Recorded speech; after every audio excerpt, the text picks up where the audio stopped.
en intégrant ses éléments clés. Bienvenue au Tanuki Rolite pour ce nouvel épisode. Revenons d'abord sur les révélations marquantes de Chaiton. Lors de sa dernière exploration de l'entremonde, Chaiton, guidé par Farceur, a plongé dans les souvenirs de son grand-père Big B pour tenter de l'aider à sortir de son coma. Ces souvenirs ont dévoilé de nombreuses vérités sur sa famille. Chaiton a été témoin de la mort de son arrière-grand-père, Enapei, lui-même Dreamcatcher, et d'un pacte jadis formé entre Big B et Fergus McGuffin, l'ancêtre de Rick, dans le but de préserver les territoires de la réserve de l'influence néfaste des autres clans. Chaiton a également vu la création originelle des Spirits Coyotes, qui furent conçus comme une fraternité protectrice bien loin des activités criminelles actuelles. L'intensité a culminé avec le souvenir d'une visite de Big B à son fils Cal, le père de Chaiton, en prison, où ce dernier a révélé sa capacité à maîtriser les cauchemars. Cette phrase énigmatique a pris tout son sens lorsque Chaiton a relié ce pouvoir aux cristaux de méthamphétamine étranges qui circulent dans le district, imprégnés de cauchemars. Avec ce nouvel indice, le jeune homme soupçonne désormais son père d'être au cœur d'une machination plus sombre encore. Enfin, de retour dans le monde éveillé après cette exploration émotionnelle, Chaiton a dépensé ses points d'expérience pour acquérir le don interrogatoire onirique. Grâce à cette capacité, il pourra maintenant plonger dans les rêves et cauchemars d'autrui pour y chercher des indices, bien que cette exploration comporte des risques. Les révélations à venir s'annoncent tout aussi bouleversantes, et chaque découverte le rapproche un peu plus des mystères entourant sa lignée et les dangers qui pèsent sur Blackwater. Eh bien, merci pour ce résumé, cher maître du jeu, et je pense qu'on peut reprendre les aventures de Chaiton. Alors, je pense que après m'être un peu remis sur pied, être allé voir une dernière fois mon grand-père à son chevet à l'hôpital, je pense que du coup, on serait rentré avec ma mère et ma petite sœur à Blackwater, à la maison. Passer une nuit un peu agitée, je pense. Et du coup, le lendemain est le dimanche 28 septembre 1997. Et du coup, je décide en fait, maintenant que je vais mieux au niveau de l'épaule et tout, que je peux reprendre la motocross. Je vais dire à ma mère en fait que je vais quand même retourner voir mon grand-père. J'ai besoin d'être à son chevet. Et en fait, bon, même si je vais aller justement en effet vraiment aller le voir, ça va me servir aussi de prétexte du coup pour retourner à Amber Lake, vu qu'il est à l'hôpital de la ville voisine. Car j'ai besoin de parler aussi avec mon oncle Nayati, le père de Ethan, mon cousin. Que c'est sur ma liste des trucs à faire. Donc il y a ça en premier. Il y a aussi se renseigner sur ce qu'est potentiellement un maître des cauchemars. Aussi aller dans la forêt trouver la faille, la déchirure de la toile d'Ashibika Ashi qui a été évoquée dans les souvenirs de mon grand-père. J'aimerais me renseigner aussi sur Fergus McGuffin, donc le grand-père de Brody Savannah, mais je vais pas leur demander directement des infos à eux. Peut-être aller à la bibliothèque municipale ou aux archives, voir ce que je peux trouver. Ouais, je sais, c'est une première pour Chaiton d'aller dans une bibliothèque. Mais bon, on n'arrête pas le progrès, on va dire. Faut aussi que je trouve le trade parmi les Spirit Coyotes qui s'est amusé à foutre le bordel dans la boutique des Toussaint et qui, à mon avis, aussi fourgue la méthamphétamine dans le district, parce que je pense pas que ça soit mon père, vu qu'il est en prison. Donc je pense qu'en fait, il a un complice, en fait, qui fait le relais entre la prison et du coup la méthamphétamine, parce qu'il doit aussi la fabriquer quelque part. Il doit y avoir sûrement un labo. Donc, il faut que je trouve ça. Faut que je me prépare aussi pour le prochain match de l'équipe de football contre les Raptors de Crete Rapide, il me semble, le nom de l'équipe. Et forcément, en tout dernier, en gros, souligné plusieurs fois pour montrer que Chaiton y pense, mais que il a peur d'arriver à cette étape-là, c'est confronter mon père sur la vérité. Mais ça va être dur. Mais bon, pour l'instant, on va se concentrer sur le moment présent. Chaiton prend donc sa motocross pour retourner à Amber Lake. Il va d'abord penser rendre visite à son grand-père, peut-être qu'il croisera l'infirmière Nancy Jenkins. Il débauchera justement, qui va rentrer chez elle. Et du coup, après avoir pris des nouvelles de mon grand-père, qui est malheureusement toujours plongé dans le coma, je vais aller voir au parc de Mobilhome où je sais que vit mon oncle Nayati, pour voir s'il est là et si aussi le cousin Ethan est là. Et du coup, je vais en direction de leur lieu d'habitation. Donc, qui est en fait un terrain, tu sais, un peu ces terrains où il y a pas mal de mobil-homes ou caravanes qui sont installés, qu'il faut en guise un peu de quartier défavorisé, là où il y a un peu les gens qui vivent en marche de la ville. Décris-moi un petit peu l'ambiance des lieux, s'il te plaît.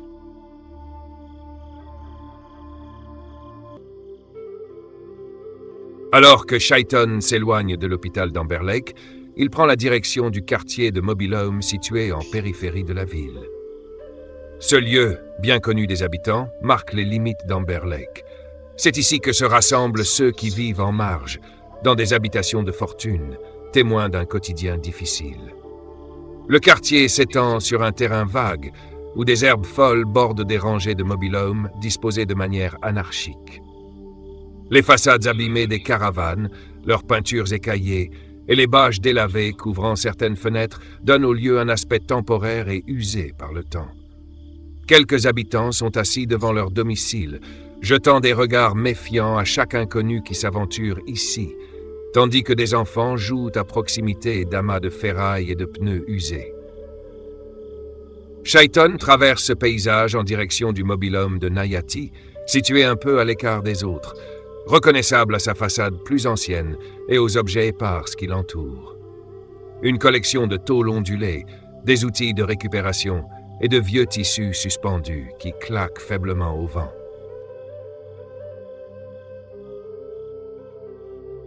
Quand j'arrive en direction du mobil-home de Nayati, de Ethan, en fait, j'avise qu'il y a garé devant la fourgonnette de mon oncle, en fait, qui travaille à la fourrière municipale de Amber Lake. Donc, me disant qu'il est sûrement là. J'ai quand même un peu d'appréhension au moment où j'éteins le moteur de ma motocross et que je la garde devant, car j'ai quand même pas mal de préjugés sur mon oncle Nayati depuis qu'il a quitté Blackwater pour s'installer à Amber Lake. Je côtoie pas trop et autant j'admire mon père et mon oncle Dick, autant mon oncle Nayati, c'est vrai que même ses deux frères l'ont toujours un peu dénigré. Je sais qu'il a une vieille habitude, c'est qu'il est alcoolique, et que ça s'est pas arrangé au fil des années, surtout depuis que sa femme a foutu le camp, le laissant seul avec Ethan. Et en fait c'est surtout ce que vit Ethan depuis qui m'est insupportable. Car la dernière fois qu'il est venu à la maison, après mon match de football, j'ai vu que mon cousin avait un lourd passif aussi, quand on s'était un peu déshabillé ensemble pour se mettre un pyjama. J'avais vu qu'il avait des marques dans le dos, comme des coups de ceinturon, et il m'avait donc avoué à demi-mot que, en effet, son père avait déjà levé plusieurs fois la main contre lui, le battant. Ce qui m'avait mis dans une rage noire.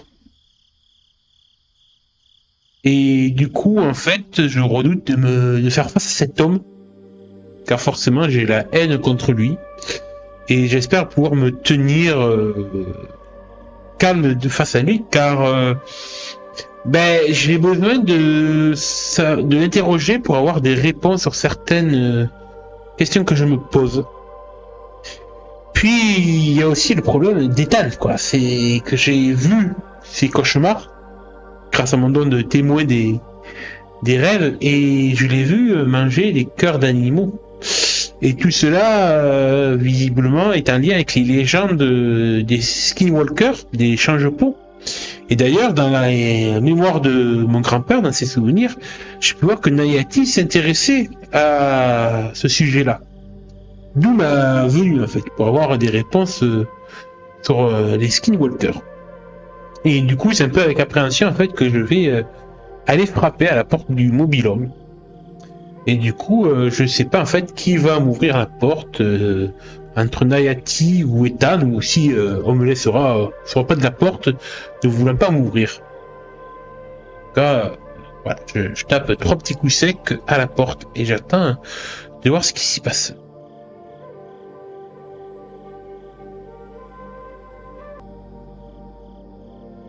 Les 3 coups secs résonnent sur la vieille porte du mobil-homme et quelques secondes de silence passent avant qu'elle ne s'entr'ouvre lentement. C'est Nayati qui apparaît dans l'entrebâillement, ses yeux plissés par un mélange de surprise et de suspicion en apercevant Chaiton.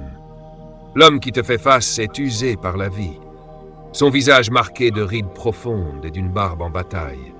Ses cheveux sont attachés négligemment en arrière, et une odeur subtile de tabac froid émane de lui, mélangée à celle d'alcool. Ses yeux, sombres et méfiants, te scrutent sans un mot, comme s'il essayait de jauger tes intentions. « Chaiton !» lâche-t-il enfin d'une voix rauque, visiblement peu habitué aux visites. Il ouvre un peu plus la porte, te laissant voir un intérieur modeste, où quelques bouteilles vides traînent ici et là, signe évident de ses habitudes nocturnes. À l'arrière, tu aperçois furtivement Ethan, assis dans un coin, qui lève les yeux lorsqu'il entend ton nom. Son visage exprime une gêne mêlée d'appréhension, comme s'il craignait que ta présence déclenche quelque chose d'inattendu. Nayati finit par t'adresser un signe de tête, te laissant le choix d'entrer. Qu'est-ce qui t'amène ici? T'as pas souvent l'habitude de rendre visite, dit-il d'un ton qui tente de masquer une pointe de curiosité. Je dévisage mon oncle pour voir s'il est en état, du moins en bon état, c'est-à-dire s'il n'est pas déjà complètement sous ou à moitié sous, ou est-ce qu'il est sobre. Que bon, je sens son odeur de tabac et d'alcool, que j'aimerais savoir en fait dans quel état au niveau alcoolémie il est, pour savoir si je peux communiquer facilement avec lui. Puis du coup, quand j'aperçois furtivement Ethan assis dans un coin, j'ai un petit regard inquiet, j'essaie de le lire en fait sur son visage, dans quel état en fait il est qu'il est anxieux ou pas? Est-ce qu'il m'a l'air normal? Est-ce que je ne serais pas arrivé au milieu d'un moment où son enfoiré de père levait la main sur lui, que du coup il avait retrouvé refuge en se recroquevillant dans ce coin du mobil-homme? Voilà, d'abord j'observe un peu tout ça avant d'oser parler.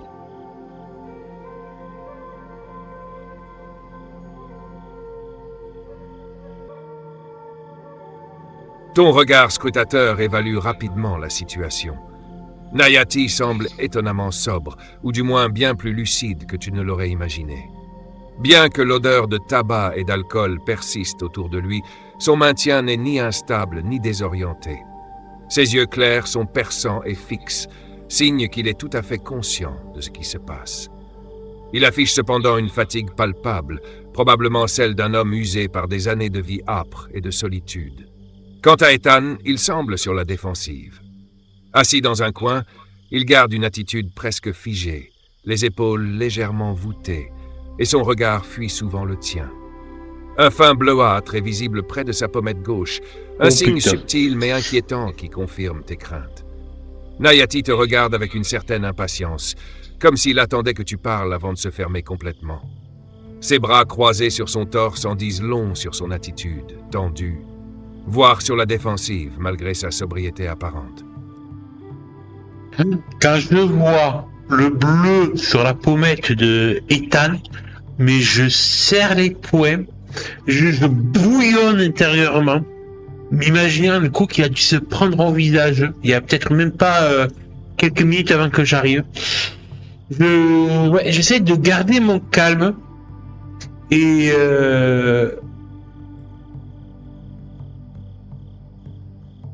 mais ouais, ça va être dur là. Je sais pas comment réagir en fait.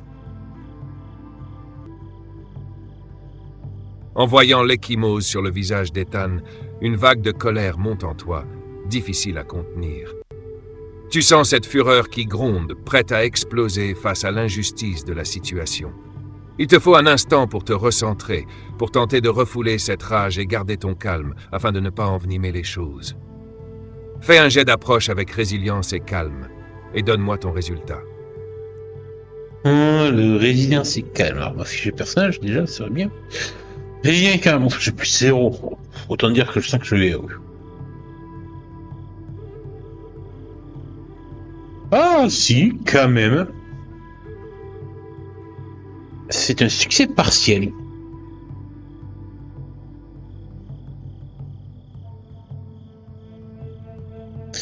Eh bien, c'est un résultat de 7. Donc, c'est un succès partiel. Donc, je pense que quand même, j'arrive à me retenir. Mais en fait, je vais parler quand même très sèchement et un peu de manière mal polie à mon oncle, je pense, ouais, ça. Du coup, en fait, je reste sur le pas de la porte pour l'instant. Je serre les poings. Je me mords la lèvre. Je venais t'apporter une nouvelle. Je sais pas si t'es au courant. Du coup, je pense qu'il me regarde un peu surpris, sachant pas de quoi trop je parle. Je voulais juste vous prévenir, étant donné toi, que grand-père Bigby est à l'hôpital. Il s'est fait agresser par des enfoirés et il est dans le coma. Et du coup, en fait, j'attends de voir la réaction à la fois de Ethan et de mon oncle à la nouvelle.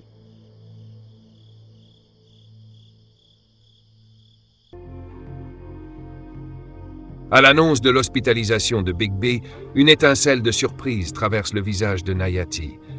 Il garde un silence tendu pendant un instant, son regard se perdant quelque part derrière toi, comme s'il tentait de digérer l'information. Son visage se crispe, mais difficile de dire si c'est de l'inquiétude ou un mélange de sentiments plus complexes.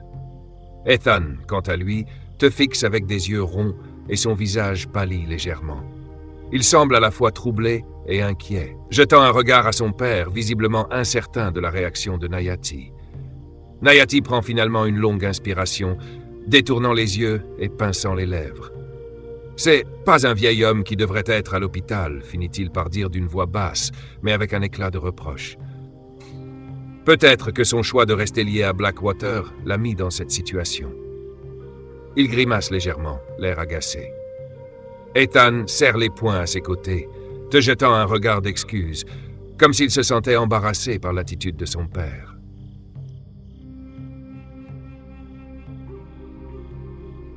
Je grince des dents quand j'entends la réplique de mon oncle et en fait, je vais rentrer à l'intérieur du mobil-homme un peu en le bousculant d'un coup d'épaule. Ouais, de toute façon, je vois que toi, t'as préféré quitter Blackwater pour venir te perdre ici et vivre dans... Ouais, autour de moi, il y a des canettes de bière par terre et tout, sur la table, des morceaux de pizza qui traînent. Ouais, vivre dans une porcherie, quoi. Et sans attendre en fait sa réponse, je vais juste me diriger vers Ethan, l'aider à se relever en lui tendant la main. Et juste en fait regarder de plus près sa blessure, voir si ça va... si c'est pas trop grave. Et je m'attends à la réplique cinglante de mon oncle.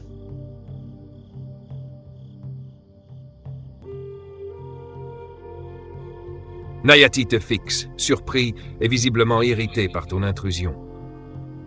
Il se redresse et, sans un mot pour l'instant, te regarde poser la main sur l'épaule d'Ethan. Tu remarques que ton cousin esquisse un sourire hésitant en voyant ta sollicitude, mais il détourne vite le regard, comme s'il craignait les répercussions de cet élan d'affection sous les yeux de son père. Tu examines la pommette d'Ethan. Elle est tuméfiée, mais la blessure semble superficielle.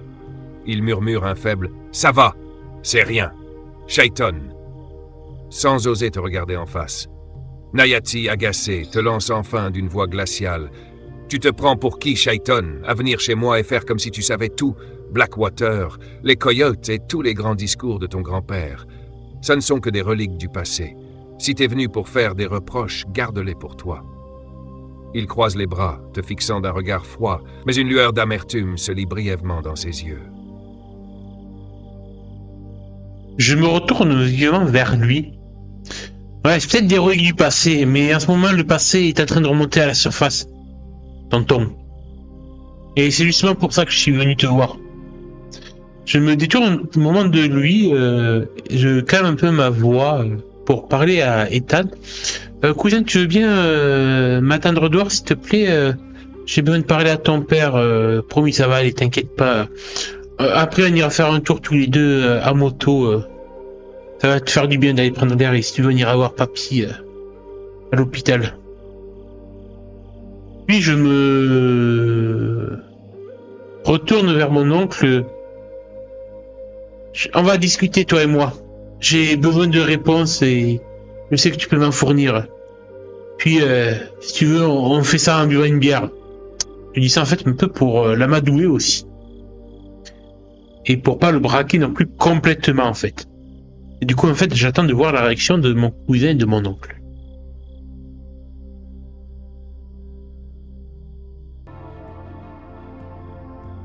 Ethan te regarde, un peu réticent mais visiblement soulagé de quitter la pièce, et hoche la tête. « D'accord, je t'attends dehors, Chayton. » Il glisse un regard furtif vers son père avant de se faufiler hors du mobil-home, visiblement soulagé de ne pas être impliqué dans la conversation.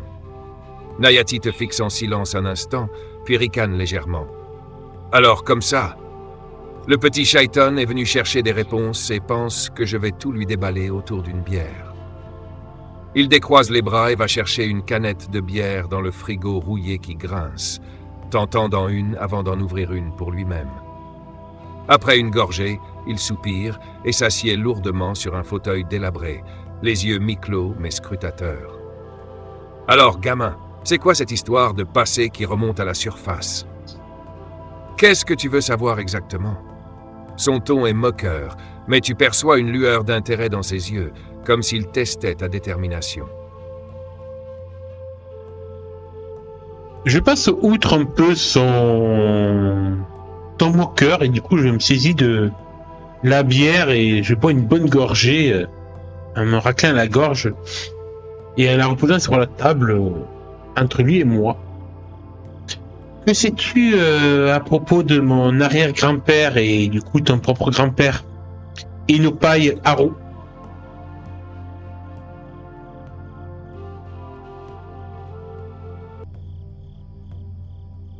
Nayati te regarde, son expression changeant légèrement, passant de la moquerie à un mélange de surprise et de méfiance. Il prend une gorgée de sa bière, ses yeux se perdant un instant dans le vide, comme s'il ressassait de vieux souvenirs. « Enapai, hein ?» murmure-t-il, avant de poser la canette et de croiser les bras. « T'as entendu parler de lui, alors? Peu de gens savent encore qui il était vraiment. » Il marque une pause, cherchant visiblement ses mots. Enapai n'était pas juste un vieil homme sage, c'était un dreamcatcher, pas un simple homme médecine comme ce que Big B est devenu. Lui, il avait un pied dans le monde des cauchemars et un autre dans celui des vivants. Il veillait à ce que les pires horreurs ne s'infiltrent pas dans la vie éveillée. Il soupire et se passe une main nerveuse sur la nuque. Quand il est mort, c'était pas un simple accident, même si c'est la version qu'on a racontée à tout le monde. Moi, j'étais trop jeune pour vraiment comprendre, mais j'ai toujours eu l'impression que ce qu'il faisait, ça l'a tué. Il y a des légendes qu'on ne devrait pas essayer de rendre réelles, gamin. Ses yeux reviennent sur toi, grave. Et crois-moi, Enapai, il y a payé le prix. Nayati reste silencieux, luttant visiblement avec ses propres souvenirs et ses ressentiments.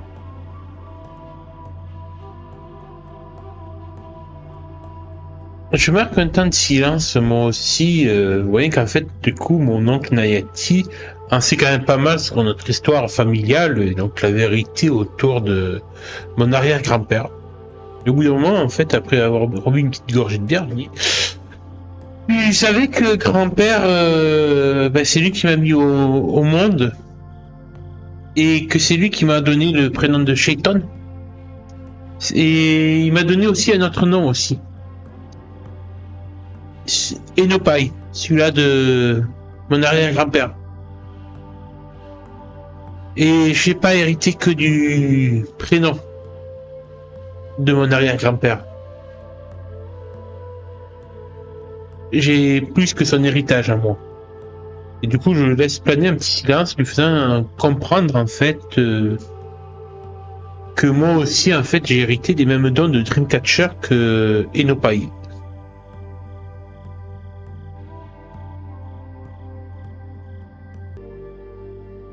Un éclair de compréhension passe dans les yeux de Nayati, suivi d'un mélange de surprise et de fierté qu'il tente de dissimuler sous un sourire en coin. Il te dévisage longuement, laissant le poids de ta révélation s'installer entre vous. Finalement, il pose sa canette et te fixe, le regard plus sérieux qu'il ne l'a jamais été. « Alors, c'est toi qui as repris le flambeau », dit-il d'une voix basse, teintée de gravité. Bien sûr, Big B te l'aurait pas dit directement, mais il devait s'en douter. Il t'a préparé sans que tu le saches, petit. Enapai te protège, même depuis là où il est. Il s'interrompt, se redressant sur sa chaise, visiblement secoué par ce qu'il vient de comprendre. Après un moment de silence, il ajoute, son ton plus doux, presque respectueux. « T'es peut-être celui qui remettra de l'ordre dans tout ce foutoir. Plus tu sauras sur les tiens et sur ce que ces cauchemars cachent, mieux tu sauras comment faire face. » Il se passe une main sur le visage, comme accablé par des souvenirs trop lourds, puis te regarde droit dans les yeux. « Mais écoute bien, gamin. Avec des dons comme les tiens, il faut que tu restes en équilibre. C'est facile de se perdre dans la marche. T'as un pied là-bas et un ici. Un faux pas, et ça peut te bouffer vivant. » Il hésite un instant, ses yeux scrutant ton visage, puis reprend d'une voix plus douce. « Alors, dis-moi, qu'est-ce que tu veux vraiment savoir, Chaitan ?» Je reste silencieux face à ce qu'il vient de me dire comme des conseils. C'est carrément des conseils qu'il m'a donné. Et assez étonné, en fait, j'avais jamais vu mon oncle sous cet angle-là, celui-là de quelqu'un qui en sait un peu plus sur le surnaturel que j'aurais pu imaginer moi-même il y a quelques semaines avant. Et il est peut-être pas qu'un simple alcoolique, même si ça ne le dédouane pas de tout ce qu'il peut faire, en fait. Mais voilà, il y a quand même quelque chose qui me fait dire que, bon, il y a quelque chose en lui qui a un peu de valeur. Même si ça me fait un peu mal de le dire.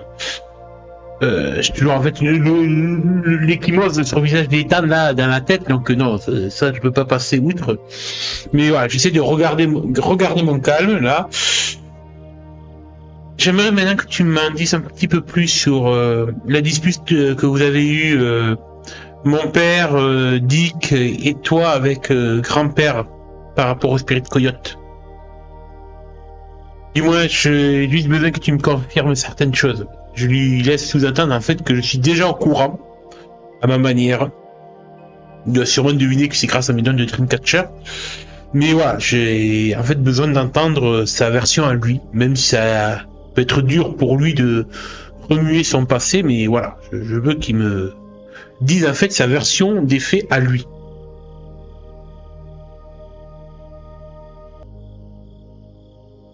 Nayati s'appuie en silence contre le dossier de sa chaise, un éclat de tristesse passant dans son regard. Il semble peser chaque mot avant de répondre, et lorsqu'il le fait, sa voix est basse, comme s'il confessait quelque chose de trop lourd à porter seul. On a tous pris des chemins différents, Chaitan, même si, au départ, on avait les mêmes idéaux. Il soupire, regardant sa canette sans la voir. Ton grand-père, Big B, il voyait les coyotes comme une communauté, un rempart pour protéger nos terres et notre culture face à un monde qui voulait tout nous prendre. Cal, ton père, il hésite, son visage se durcissant.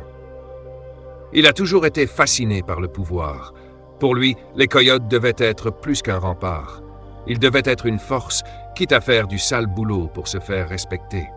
Nayati se frotte les tempes, comme si les souvenirs l'accablaient. Moi, je voulais comprendre les esprits, les anciens, les légendes. C'est peut-être pour ça que Big B a vite compris que je n'avais pas ma place dans ce gang. Il m'a dit un jour, le pouvoir et la tradition ne se mélangent pas, Nayati. T'es né pour autre chose. Mais j'ai voulu rester avec mes frères, par loyauté. Un éclat amer traverse son regard. Et regarde où ça m'a mené. Il te scrute, comme pour s'assurer que tu saisis l'importance de ces mots. La dispute entre nous, elle venait de là, Chaitan. Big B voulait nous unir, mais Cal a imposé sa vision et Dick l'a suivi. Moi, j'ai été mis de côté, et finalement, j'ai moi-même choisi de m'éloigner. Le reste, tu le connais.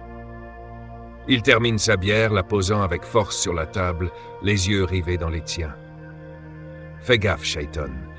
Le pouvoir peut être une tentation, même pour un Dreamcatcher. Ta force, c'est d'avoir des racines ici, dans notre terre et dans nos légendes. N'oublie jamais ce que Big B t'a appris, même si le chemin paraît plus difficile.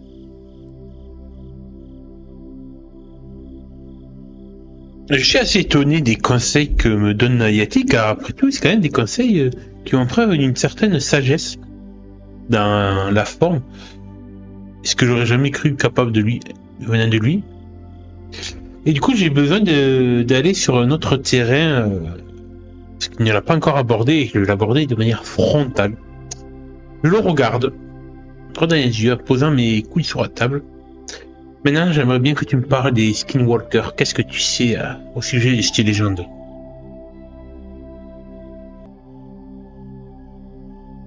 À l'évocation des Skinwalkers, Nayati se fige, ses traits se durcissant. Il semble peser longuement tes mots avant de répondre, son regard se détournant un instant, comme pour éviter le tien. Les Skinwalkers, Shaiton, c'est pas un sujet qu'on aborde à la légère. Ce sont des êtres anciens, des ombres qui marchent entre le monde des vivants et celui des esprits. Ce ne sont pas des légendes de conteurs, gamin. Ils étaient, et certains disent qu'ils sont encore. Il serre les poings, posant ses coudes sur la table, l'air tendu, presque inquiet. J'ai appris, oui. J'ai écouté les anciens. J'ai épié des rituels que d'autres voulaient oublier. J'ai vu des gens qui ont plongé trop loin dans cette voie, des gens qui cherchaient un pouvoir qu'ils ne pouvaient contrôler. Le Skinwalker, c'est pas un don ou un titre qu'on se donne comme Dreamcatcher. C'est un chemin qu'on prend en laissant quelque chose de soi derrière, un morceau d'âme, un morceau d'humanité. Il t'observe, essayant de mesurer ta réaction. On devient un Skinwalker en transgressant. Ça commence par des rituels, des sacrifices, et c'est en dévorant l'esprit d'un autre qu'on peut s'approprier sa forme, ses forces. Et il y a des gens, même parmi nous, qui s'en approchent de trop près. Ils jouent avec des ombres qui les consument. Nayati soupire, comme accablé par le poids de ce qu'il vient de dire. Si t'as croisé cette voie dans tes rêves, ou pire, dans tes cauchemars, sois prudent, Shaiton. Ce sont des ténèbres qu'on n'éclaire pas. Je sens en fait un peu dans le ton de sa voix que ça a l'air de le toucher assez personnellement, cette histoire de Skinwalker. Et en plus, évidemment, il a assez pour en fait se relever, se resserrer une nouvelle bière, une deuxième bière, pour peut-être s'embrouiller un peu l'esprit, pour ne pas trop penser à ça. Et du coup, je veux pas trop le brusquer en fait sur ce terrain-là. Il m'a donné quelques infos. Bon, j'ai compris que ça l'impactait beaucoup plus qu'il semble le dire. Ouais, il a vu des choses. Et du coup, je vais changer de sujet pour aller sur un autre terrain qui le concerne un peu moins, mais toujours quand même. Avec un certain sérieux, lui dire: est-ce que tu te souviens, tonton, de quand vous étiez gamin ou pas, si mon père a déjà manifesté des capacités ou des dons, lui aussi, proches des miennes?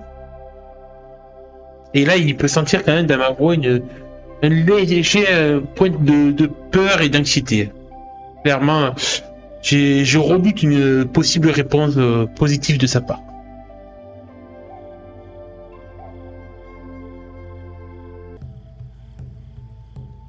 Nayati arrête son geste, la bouteille à peine entamée, et fixe un point vague dans l'air, comme s'il remontait le fil des souvenirs. Ses traits se crispent, et il pose lentement la bouteille avant de se tourner vers toi, les yeux soudainement plus sombres. Ton père, Cal. Il semble hésiter, sa voix presque un murmure. C'était pas la même chose que toi, Shaiton. Toi, t'as la fibre de grand-père. Tu portes son héritage, son lien avec les rêves et la toile d'Ashibikashi. Mais Cal, Nayati inspire profondément, comme pour contenir quelque chose de difficile à dire. Je vais pas te mentir, Shaiton. Oui, Cal a manifesté des capacités, mais c'était pas les mêmes que les tiennes, ni celles de Big B. Il avait quelque chose de plus sombre. Dès qu'on était gosse, il avait cette aura autour de lui, une ombre qui le suivait. On pensait que c'était juste un mauvais caractère, un besoin de s'imposer, mais en grandissant, ça a pris une autre forme. Il marque une pause, ses yeux fuyants. Il a commencé à rêver de choses, des choses qui le faisaient sourire.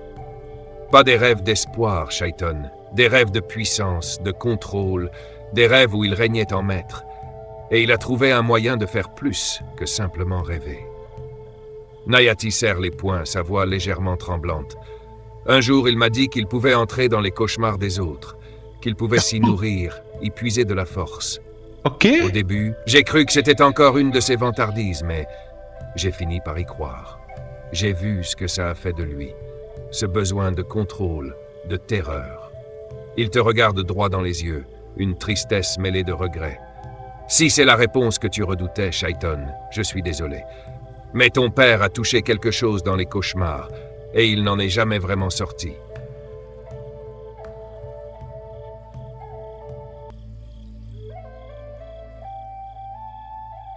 Quand Nayati me raconte tout ça, la vérité concernant les facultés de mon père, j'entends vraiment un peu à la renverse sur ma chaise, le souffle coupé, n'en revenant pas, essayant d'assimiler en fait ces nouvelles données. Ça me perturbe vraiment, vraiment beaucoup. Et je pense que pendant quelques minutes, je vais rester sans voix. Nayati te dévisage, pesant chacun de ses mots comme s'il mesurait la portée de ce qu'il s'apprêtait à te révéler. Il inspire profondément, visiblement pris dans un tourbillon de souvenirs et de connaissances anciennes. Shaiton, ce que je vais te dire, ce n'est pas une histoire que je raconte à la légère.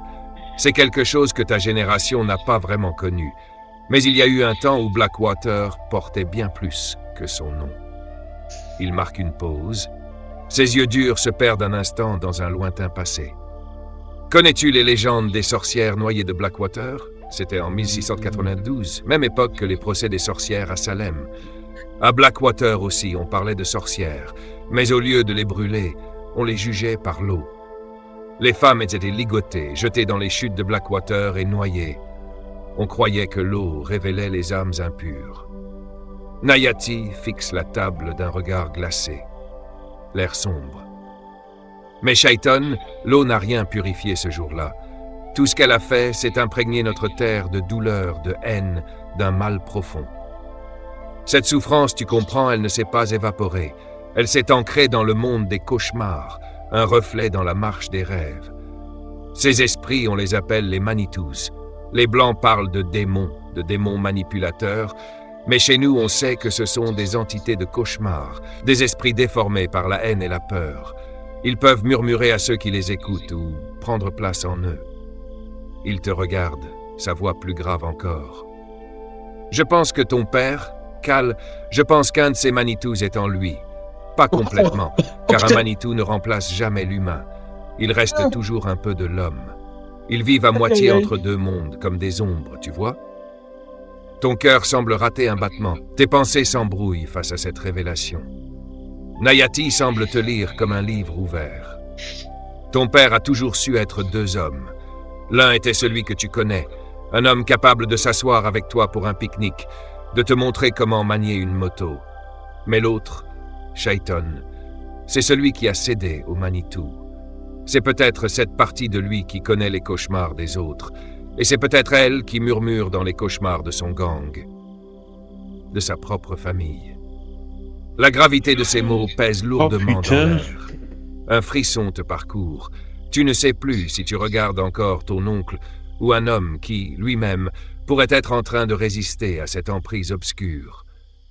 Mais tu comprends qu'il est temps pour toi de prendre les choses en main pour protéger ceux que tu aimes. Pour cette intense révélation, tu subis un point de dégâts émotionnels supplémentaire, ressentant le poids de la réalité du monde caché dans lequel tu as grandi. Il te rattrape plus rapidement que tu ne l'aurais imaginé.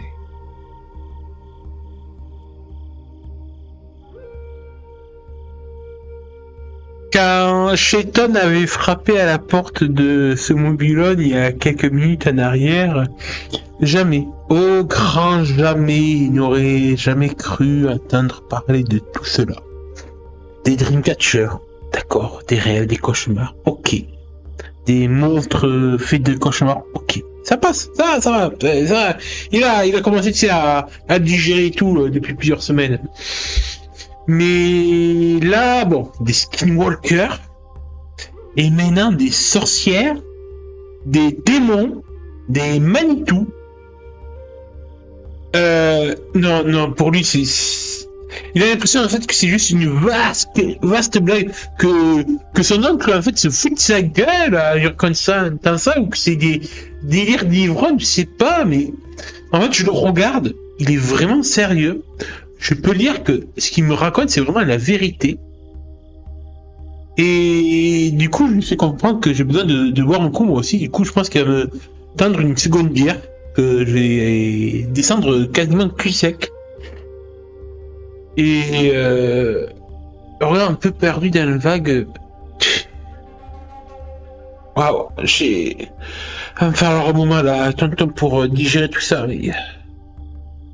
Tu crois que ma mère était au courant ou pas, ou Dick aussi, et Papy, il avait senti ça concernant mon père? Dire où il y a que toi, je veux dire. Ou est-ce qu'il a tellement été doué, mon père, que il a réussi à nous cacher à tous cette double personnalité ou je sais pas quoi? Je t'avoue, là, je m'attendais à tout, mais waouh, tout sauf ça en fait. Mais ça voudrait peut-être expliquer pas mal de choses. Et en fait, je crois que c'est la première fois que j'ai ce genre de discussion avec mon oncle Nayati. Et je m'étais jamais confié avec lui. En fait, j'avais jamais, en fait, tellement qu'il avait été mis à l'écart par le reste de la famille, j'avais jamais créé de lien, en fait, affectif avec lui. Et du coup, au détour de cette conversation, malgré toutes les horreurs dont je sais qu'il fait endurer la vie de Ethan, bah, il y a quand même un truc qui fait que ça reste mon oncle. Et que vu ce qu'il m'a appris sur ma propre famille, mon propre père, et la façon dont il a mené avec une vraie honnêteté et quand même l'inquiétude qu'un oncle pourrait avoir pour son neveu, ça me touche aussi. Ça ne pardonne pas ce qu'il peut commettre comme acte, mais voilà, ça reste quand même la famille. Malheureusement, je veux dire.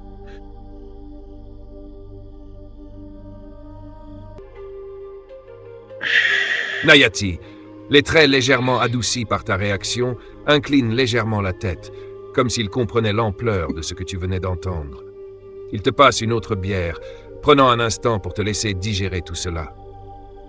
Tu sais, Shaiton, ta mère, elle a toujours su que Cal était différent d'une certaine manière, mais elle a fermé les yeux. Elle espérait peut-être qu'en l'entourant de sa propre force, elle pourrait éteindre cette part obscure en lui. Elle n'a jamais su tout ce que je sais, ça, je crois que personne ne le savait, pas même moi, au début. Grand-père, lui, il a vu des choses, et je pense qu'il a senti quelque chose de sombre en Cal. Mais il n'a jamais voulu l'admettre. C'est comme si notre famille Shaiton portait cette vieille malédiction d'un pied dans les cauchemars et l'autre dans la réalité, sans jamais réussir à trouver son équilibre. Il prend une longue gorgée, l'air de réfléchir profondément. Quant à Dick, il est différent. Il n'a jamais eu cette sensibilité. Il se préoccupe des affaires et des espoirs de grand-père, mais sans se plonger dans le monde des ombres.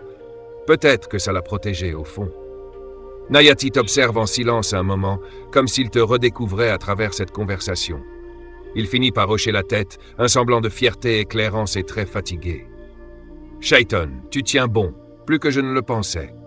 Tu as cette force d'unir en toi l'ombre et la lumière. Oh. Tu sais, peut-être que moi aussi, j'aurais dû te faire confiance plus tôt.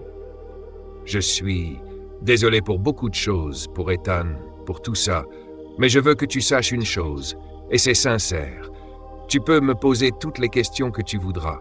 Peut-être que je ne serai jamais parfait, mais pour toi, je serai là. » Malgré la dureté de la vérité, une étincelle de compréhension et de respect s'établit entre vous, et cette conversation marque un point de bascule. La famille, même dans sa complexité, ses erreurs et ses ténèbres, semble soudain un peu plus unie face à l'inconnu. Je me rends compte que mon oncle, en fait, cherche peut-être une sorte de rédemption, à mes yeux. Mais là, j'ai déjà tellement ingéré que je suis pas prêt encore de lui donner cela. Je me lève, je regarde droit dans les yeux. Merci. Merci sincèrement, tonton, pour tout ce que tu m'as appris. Même si c'est nébuleux, ça me permet d'y voir quand même d'une certaine façon plus clair. Donc pour ça, merci. Et je commence à lui tourner le dos pour aller à la porte et sortir du mobil-home, et je m'arrêterai en fait juste devant la porte, la main sur la poignée. Par contre, je te pardonnerai jamais ce que tu fais subir à Ethan. Et crois-moi. Et là, je me retourne vers lui, je le braque de mes yeux, un regard noir. Si jamais tu relèves la main sur ton fils, sur mon cousin, crois-moi que je débarque, et c'est moi qui te vais te péter la gueule. T'as pas intérêt de refaire ça. Car je te le promets, je m'occupe de ton cas personnellement. Et crois-moi, tu ne feras plus de rêves ni de cauchemars.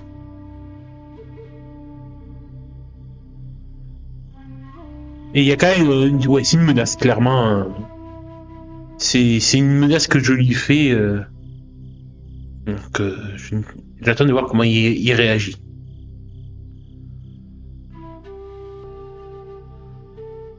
Nayati te regarde, les traits marqués par une douleur et une fierté contenue.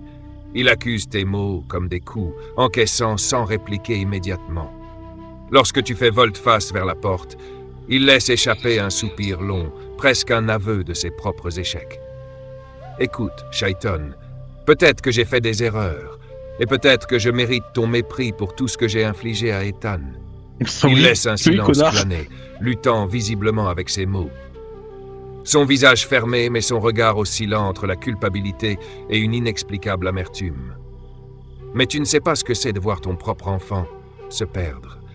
Il est attiré par des forces que je redoute, des choses que j'ai moi-même essayé de fuir. Il s'humecte les lèvres, le regard fixé au sol, comme s'il trouvait le courage de s'ouvrir pour la première fois. Ethan, il a un potentiel. Je l'ai vu, je le sens. Quelque chose qui peut le faire basculer, comme Cal. Et je n'ai que mes propres méthodes pour tenter de le protéger, même si tu penses que je suis un monstre. Son regard s'accroche au tien, durci par une détermination presque désespérée. Mais si tu penses pouvoir l'aider mieux que moi, vas-y, parle-lui. Peut-être que lui se confiera à toi. Peut-être que tu trouveras ce que moi, je n'ai jamais réussi à faire. Ces derniers mots trahissent une pointe de défi, mais aussi une fragilité inattendue. Il te laisse partir, sans te retenir, mais son silence en dit long. Peut-être vient-il de reconnaître d'une manière tordue et maladroite qu'il a besoin de toi pour sauver son propre fils. Ouais, alors c'est très tordu, hein. Waouh. J'accuse le coup face à ce qui vient de me sortir là, et je sors du mobil-home, je referme la porte derrière moi, et tu sais, pendant un moment, en fait, je soupire en fait profondément pour reprendre ma respiration, à m'adossant un petit peu contre la porte là. Waouh. Ce qu'il vient de me dire là, que Ethan pourrait basculer comme mon propre père, mais ça me fait méga flipper maintenant que visiblement mon père est à moitié Manitou, moitié démon, je sais pas trop, il faut encore que je prenne le temps de digérer cette info, donc là il a remis une couche sur Ethan, et justement à ce moment-là en fait mon regard se pose sur Ethan qui a attendu sagement, assis sur les marches, les quelques marches qui amènent à la porte du mobil-home. Et du coup, en fait, je vois son visage neutre. C'est un gentil garçon. Mon cousin a toujours été gentil, un peu effacé, tout le contraire de moi qui suis la tête de con de la famille, voilà, l'esprit rebelle et tout. C'est plus à moi qui aurait le potentiel de partir en vrille comme mon père. Ethan, c'est un petit ange en fait quand on le regarde. Donc, je peux pas me dire que Ethan pourrait devenir aussi pourri que mon père ou aussi noir. Du coup, j'essaie de prendre sur moi pour pas qu'il voie mon mal-être apparaître sur mon visage, et du coup, je descends les petites marches, je lui pose la main sur l'épaule pour l'inviter à se relever. Allez, viens, cousin, on va aller voir grand-père à l'hôpital, ça va te faire du bien. Je lui tends le casque de moto que j'ai, j'en ai qu'un seul.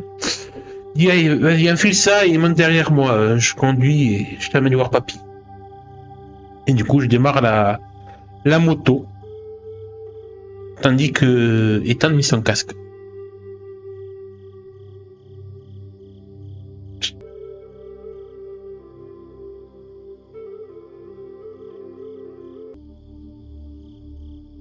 Ethan te lance un regard un peu surpris, mais sans poser de questions.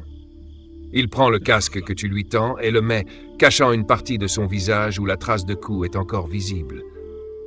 Sans un mot, il s'assied derrière toi, posant timidement ses mains sur les côtés de ta veste pour se maintenir. Il y a une certaine appréhension dans son geste, mais aussi une confiance tacite, comme s'il attendait de toi une direction, un échappatoire, même temporaire. Lorsque tu démarres la moto, le vrombissement du moteur couvre tout bruit ambiant, et pour un moment, le monde extérieur s'efface, remplacé par la route qui défile devant vous. En t'engageant sur le chemin vers l'hôpital, tu sens Ethan se détendre peu à peu, agrippant ta veste un peu plus fermement, mais avec moins de tension. Le trajet se fait dans une sorte de silence complice, chacun perdu dans ses pensées. Vous traversez les rues d'Amber Lake jusqu'à l'hôpital, où tu te gares près de l'entrée. Alors que vous descendez de la moto, Ethan enlève le casque, son regard se posant sur le bâtiment. Il paraît à la fois soulagé et nerveux, comme s'il était déjà réconforté par la simple idée de retrouver son grand-père. Vous avancez côte à côte, et sans trop parler, vous vous dirigez vers la chambre de Big B. Ethan garde les yeux baissés, mais dès que vous franchissez le seuil de la chambre, un léger sourire se dessine sur son visage. Pour lui, cet endroit est comme une île de sécurité, loin des tensions familiales et des secrets lourds. Big B est toujours là, immobile, plongé dans le coma, mais l'aura de force tranquille qu'il dégage semble toucher Ethan.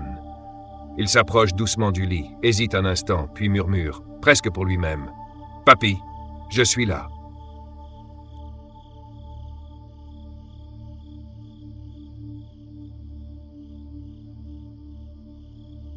Je pense qu'on va rester quelques minutes ou une bonne demi-heure au chevet de papy, en silence, juste profitant de cet instant de communion entre deux cousins, au chevet de leur grand-père qui est dans un état assez grave. Et au bout d'un moment, en fait, je dirais... On va aller faire un petit tour, Ethan. Il faut que je te parle de choses sérieuses. Et du coup, sans lui en dire plus pour le moment, en fait, je pense qu'on va ressortir de l'hôpital. Après un dernier au revoir à papy. Et remonter sur la moto. Et du coup, en fait, je vais aller à un parc de Amber Lake. Vu qu'en plus, il commence à... Il y a une fine pluie, en fait, qui tombe. Le ciel est assez gris. Du coup, il n'y a pas trop de gens à l'extérieur qui sont sortis. Du coup, le parc est assez désert. Du coup, je sais qu'on aura de la tranquillité pour discuter. Du coup, en fait, une fois dans le parc, en fait, je vais garer la moto sous un arbre, histoire qu'on soit un peu à l'abri de la pluie et qu'on puisse être seul à seul, dans une intimité relative pour discuter. Et je te laisse me décrire un peu la scène et l'ambiance, s'il te plaît.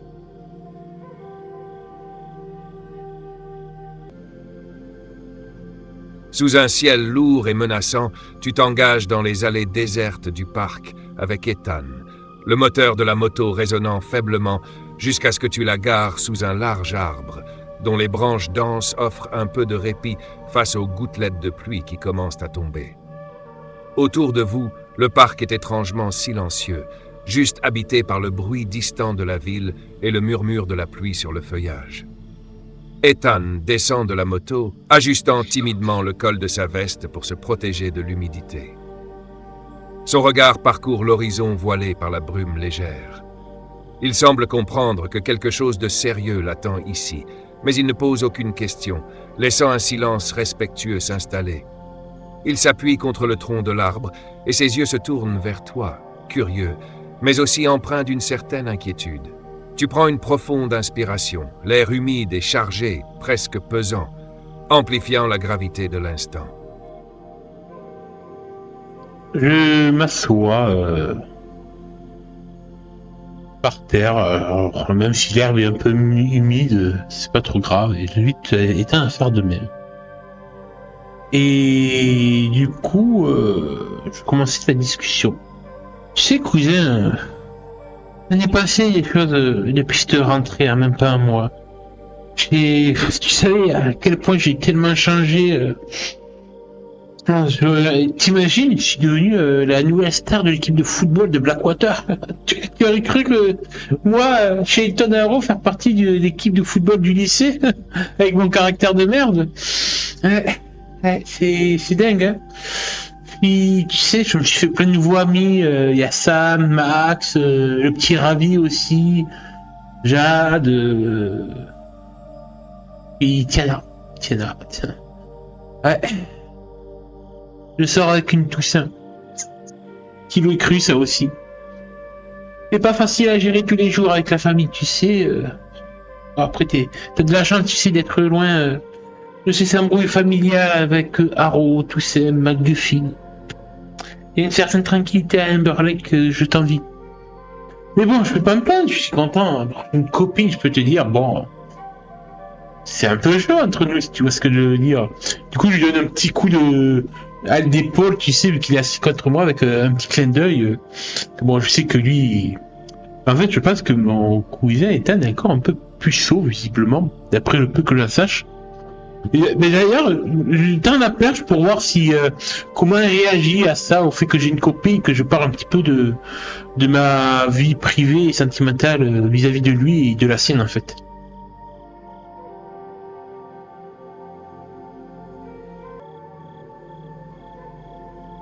Ethan esquisse un sourire, l'air un peu surpris par ton ton décontracté et amusé par tes confidences. Il s'assoit à côté de toi, calant son dos contre le tronc de l'arbre et en profite pour t'observer avec une curiosité teintée d'admiration. « Franchement, cousin, t'as l'air de vivre un vrai rêve, » dit-il en riant légèrement. « J'aurais jamais imaginé te voir en star du foot. Toi, Shayton Arrow, l'insoumis par excellence, et avec une Toussaint en plus, ça, c'est vraiment dingue. » Il marque une pause, un sourire hésitant aux lèvres avant de te donner un coup de coude en retour. Et, entre vous, c'est vraiment. Il cherche ses mots, un peu gêné, mais aussi amusé. Chaud. T'es vraiment à fond dans cette histoire, hein? Tu sens que cette conversation détend un peu l'atmosphère, une légère étincelle de complicité s'installant entre vous, comme si, pour un instant, il pouvait mettre de côté ses soucis pour partager ses confidences fraternelles. Pourtant, derrière son sourire, tu notes une ombre dans son regard, comme si la mention de ton bonheur faisait remonter en lui un mélange de jalousie et de regret, une conscience aiguë de ses propres luttes.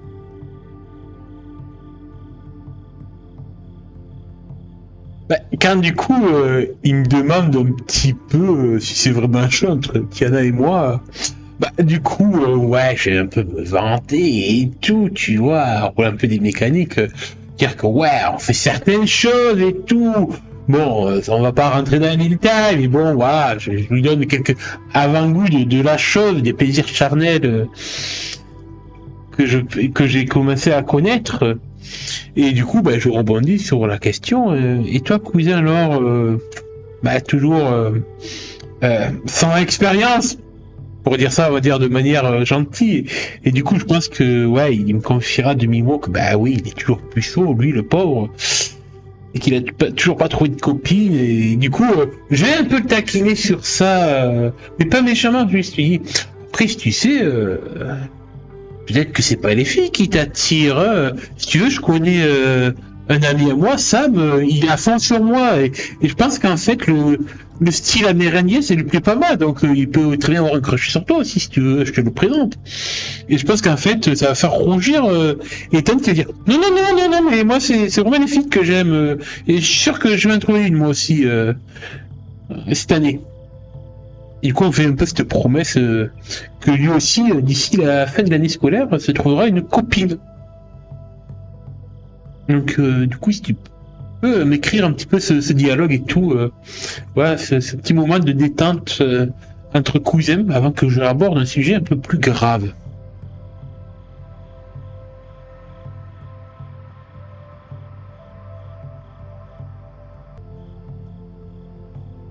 Ethan rougit légèrement quand tu commences à évoquer Tiana et les plaisirs charnels que tu partages avec elle, écoutant avec un mélange d'admiration et de gêne.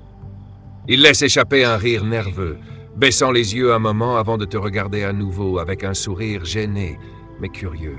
« Eh bien, je vois que tu perds pas de temps, Chayton, » dit-il en rigolant, même si tu devines une pointe d'envie. « Ouais, toujours solo. Je sais pas.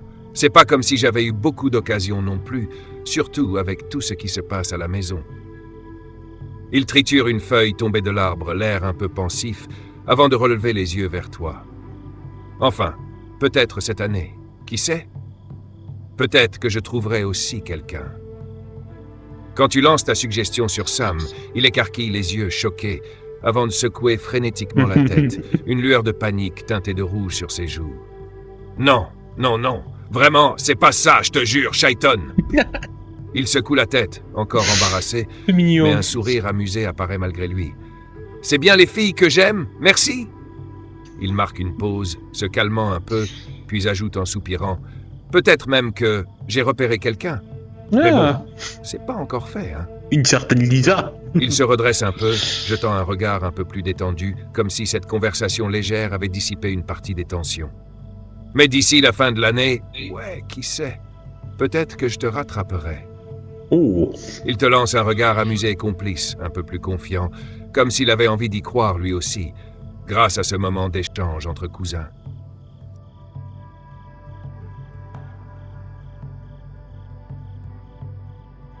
Je rigole un petit peu quand on se fait un peu cette promesse de challenge entre nous sur le plan des filles. Ça me fait un peu rire, ça me fait du bien. Et du coup, c'est là où je pense que je vais aborder un autre point, du coup, le point sensible auquel je voulais amener la discussion. Tu sais, j'ai pas tout dit, Ethan. Comme je disais, ma vie a beaucoup changé en un mois, mais disons plus profondément que ça, tu vois. Tu sais, dans notre famille, il y a une sorte d'héritage. Et j'ai découvert que j'avais des dons. Certains dons. Je sais, ça peut paraître fou, mais bon, t'es mon cousin et je sais que je peux avoir confiance en toi pour pas me juger ou me critiquer, mais ouais, d'après ce que grand-père appelle, je suis ce qu'on appelle un dreamcatcher. Je suis capable d'aller dans les rêves et les cauchemars des gens et les aider à combattre leur peur. C'est un petit rire nerveux.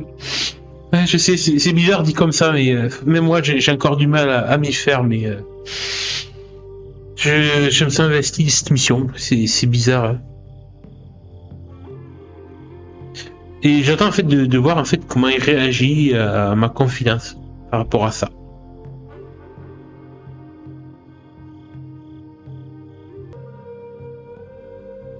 Ethan reste silencieux un instant, les yeux écarquillés, visiblement pris de court par ta révélation. Il te fixe intensément, cherchant des signes d'une plaisanterie, mais voyant ton sérieux, il finit par hocher lentement la tête, comme s'il essayait d'assimiler ce que tu viens de dire. Tu veux dire que tu peux vraiment entrer dans les rêves des gens ? Murmure-t-il, un mélange de fascination et d'incrédulité dans la voix. C'est dingue. Je pensais que ce genre de truc, c'était juste des légendes ou des histoires. Il a un sourire légèrement hésitant, mais il y a un éclat de curiosité sincère dans ses yeux. Donc, t'as ce genre de pouvoir ? Un peu comme dans les histoires que racontait grand-père. Et tu peux, tu sais, genre, voir mes rêves aussi ? Il se tait un moment, et tu devines qu'il réfléchit. Il regarde le sol, sa main frottant nerveusement son genou, avant de te lancer un regard plus sérieux. Ça explique beaucoup de choses, Chayton. Tu sais, j'ai fait des rêves étranges, moi aussi, des cauchemars plutôt. Je sais pas comment l'expliquer, Mais c'est comme si quelque chose essayait de m'attirer dans un endroit que je comprends pas. Sa voix se brise légèrement et il détourne les yeux, visiblement gêné. Tu crois que ça a un lien avec toi, avec notre famille, tout ça? Quand il me demande en fait si j'ai déjà pu voir ses rêves, je lui fais un signe de la tête faisant comprendre que j'ai vu plus que ses rêves. Cousin, je sais ce qui te fait peur la nuit quand tu te fermes l'œil. J'ai encore du mal à comprendre ce que j'y ai vu et j'ai besoin de savoir. Et je lui pose la main sur la sienne alors qu'elle est sur son genou. Je la serre un petit peu, d'une manière très affective. Cousin, est-ce que tu as entrepris la voie du Skinwalker? Je redoutais de poser cette question, mais je dois lui poser et je le fais. Sachant déjà en fait la réponse qu'il va me faire. Car je me revois très bien dans son cauchemar alors qu'il est en train de manger le cœur d'animaux.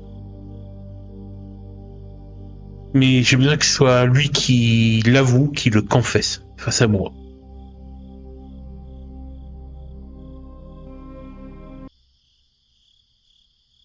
Ethan tressaillit légèrement à ta question, comme si le mot « Skinwalker » frappait un point sensible au plus profond de lui.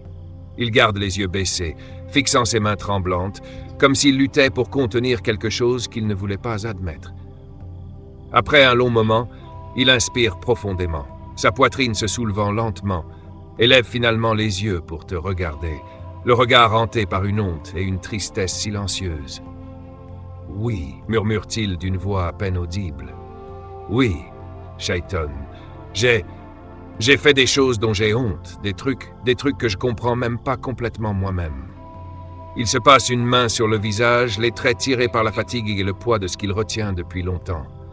Au début, je pensais que c'était juste une sorte de rituel, un truc pour comprendre nos ancêtres, mais ça m'a échappé, je crois. Il serre un peu plus fort la main que tu as posée sur la sienne, comme s'il cherchait un soutien, un ancrage. Tu comprends, Chayton? Il y a des jours où je me regarde dans le miroir et je me demande si je suis encore moi-même, si ce truc-là, ce pouvoir, il est en train de me bouffer.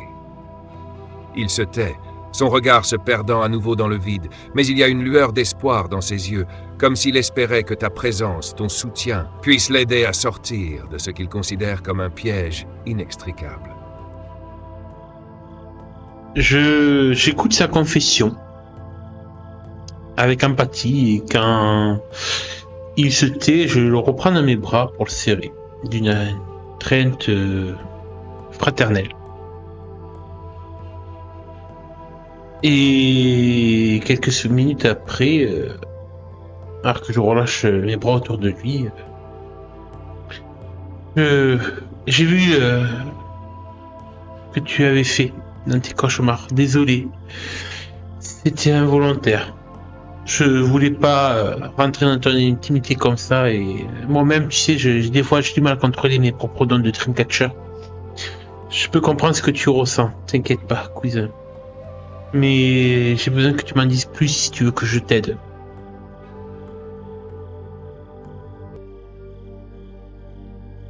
Ethan se lève lentement, tremblant de la tête aux pieds. Il inspire profondément, ses yeux fixés devant lui, et tu vois son regard se voiler, comme s'il se plongeait dans une concentration intense. Les muscles de son visage et de son corps se contractent, ses yeux se révulsent, et des frissons parcourent sa peau. Lentement, sous tes yeux, sa peau commence à s'assombrir, prenant une teinte noire et luisante qui s'épaissit jusqu'à ressembler à un plumage dense. Ses bras s'amenuisent et se couvrent de plumes jusqu'au bout de ses doigts qui se rétractent en serres fines et acérées. Son corps tout entier se métamorphose, se rétrécissant de plus en plus, tandis que ses vêtements glissent au sol, inutiles pour la forme plus petite et agile qu'il prend. Bientôt, là où se tenait Ethan, se trouve un corbeau aux yeux vifs et sombres. Il agite les ailes, bat l'air d'un cri rauque, et monte se poser sur une branche au-dessus de toi. Sous la pluie fine, le corbeau croasse à plusieurs reprises, son cri vibrant dans l'air humide. Après un court instant, il quitte la branche et se repose au sol, ses plumes frémissant sous les gouttes de pluie. Une nouvelle série de convulsions agite son petit corps et, sous tes yeux ébahis, le corbeau redevient humain. Sa forme s'étire, s'agrandit, et tu entends des craquements sourds, comme si ses os se remodelaient pour accueillir de nouveau sa chair humaine. Bientôt, Ethan, tel que tu le connais, se tient devant toi, les épaules basses et la respiration haletante, son corps nu et vulnérable sous la pluie. Sans un mot, tu ramasses ses vêtements et les lui tends, détournant légèrement le regard tandis qu'il se rhabille. Ethan, encore légèrement tremblant, remet ses vêtements en silence. Une fois habillé, il redresse la tête vers toi, un mélange d'anxiété et de défi dans le regard, comme s'il cherchait dans tes yeux une réaction. « Waouh, Ethan !» murmures-tu en secouant légèrement la tête, un mélange de surprise et de respect dans la voix. « Ce que tu peux faire, c'est incroyable. Je suis vraiment impressionné. » Ethan te regarde, soulagé de voir ton admiration sincère plutôt que de la crainte ou du jugement, et il te rend un sourire hésitant, mais sincère.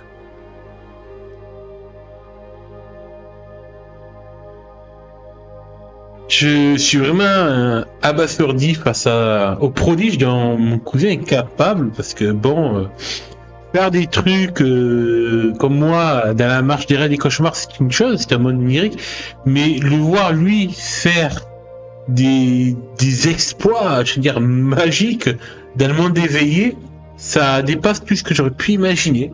Donc je suis quand même impressionné, agréablement impressionné par ce qu'il est capable de faire. Mais en fait, je repense à ce que j'ai vu dans son cauchemar.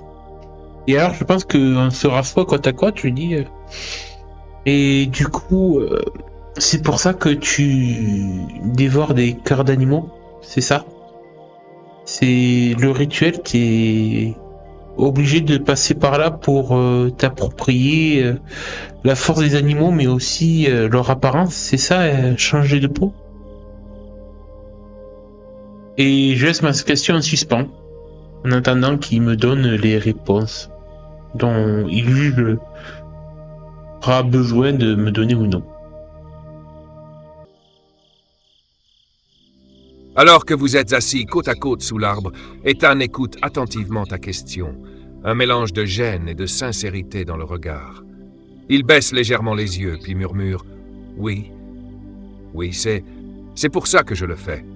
Quand je mange le cœur de l'animal, c'est comme si je me liais à lui. Je ressens sa force, son instinct, et sa forme me devient accessible. » Il prend une inspiration avant de continuer, les yeux fixés sur ses mains qu'il serre nerveusement. « J'ai déjà mangé le cœur d'un corbeau, d'une belette et d'un renard. Ce sont les formes que je peux prendre maintenant. Mais chaque fois, c'est difficile. Ça demande de se mettre face à l'animal et de... Enfin, tu vois. » Ethan se tourne vers toi, ses yeux assombris par une émotion intense. « Ce n'est pas quelque chose que j'ai hérité de notre famille, dit-il en cherchant les mots. Ça vient de ma mère, Noemis. Les Walkers, d'après ce que j'ai compris, ils ont un lien ancien avec ce que certains appellent les Skinwalkers. Elle ne m'en a jamais parlé directement, mais mon père m'a laissé comprendre que ça venait de son côté à elle. C'est comme si c'était ancré en moi, même si je n'ai jamais demandé à la voir. » Il marque une pause, ses doigts jouant avec un brin d'herbe humide. « Je sais à quel point c'est effrayant, Chayton, mais en même temps, je me sens plus fort, comme si je comprenais le monde sous un autre angle. Et j'ai parfois l'impression que si je pouvais juste maîtriser ce don, je pourrais. » Il hésite, cherchant à exprimer l'ambivalence de ses sentiments. « Peut-être que je pourrais en faire quelque chose de bien. » Ces mots te laissent entrevoir une facette de lui que tu ne soupçonnais pas, un mélange de peur, de doute, mais aussi d'une étrange résolution à faire face à son héritage.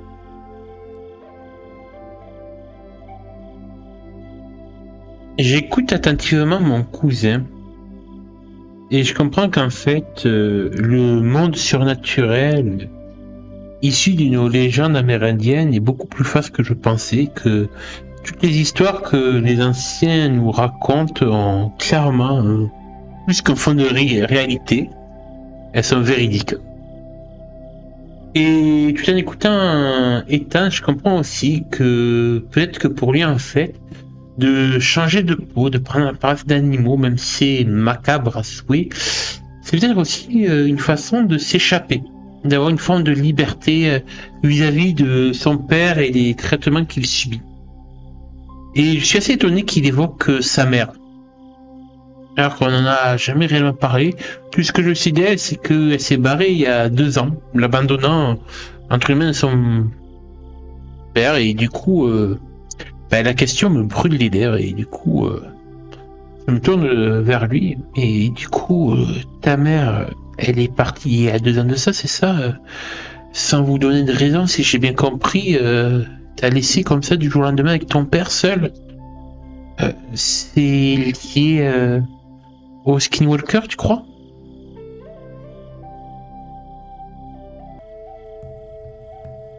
Ethan te fixe un instant, son regard chargé de sérieux et de tristesse mêlée. Oui, Chayton, ma mère n'est jamais partie. Elle est toujours ici, à Amber Lake. Waouh! À ces mots, il te voit visiblement choqué, et il continue rapidement, posant sa main sur ton bras, comme pour appuyer l'importance de ce qu'il va te dire. Elle a disparu aux yeux de tout le monde, mais elle est là. On lui rend visite en secret. Je sais que ça paraît dingue, mais c'est la vérité. Il t'invite d'un signe de tête à le suivre, son regard suppliant te faisant comprendre à quel point ce secret est lourd à porter. Il faut que tu me promettes, Chayton. Ça reste entre nous. Personne ne doit savoir. Surtout pas la famille, pas le clan, rien. Son insistance est marquée d'une peur presque palpable, un mélange d'anxiété et de loyauté envers sa mère. Lorsque tu acquiesces, il respire profondément, visiblement soulagé de partager ce fardeau. Viens, je vais te montrer, mais une seule fois.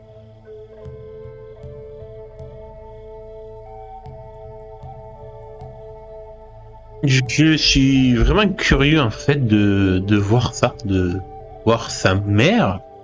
Évidemment, le secret qui entoure cette disparition, cette prétendue disparition, du coup, je pense que un roman sur ma motocross et je laisse Ethan me guider vers la destination où visiblement il y a sa mère. Et en fait, je vais être assez nerveux car je vais découvrir un secret supplémentaire sur mon cousin. Et j'ai l'impression que là, je cumule un peu trop les secrets qui se révèlent à moi. C'est épuisant à la longue d'être un Chayton Arrow.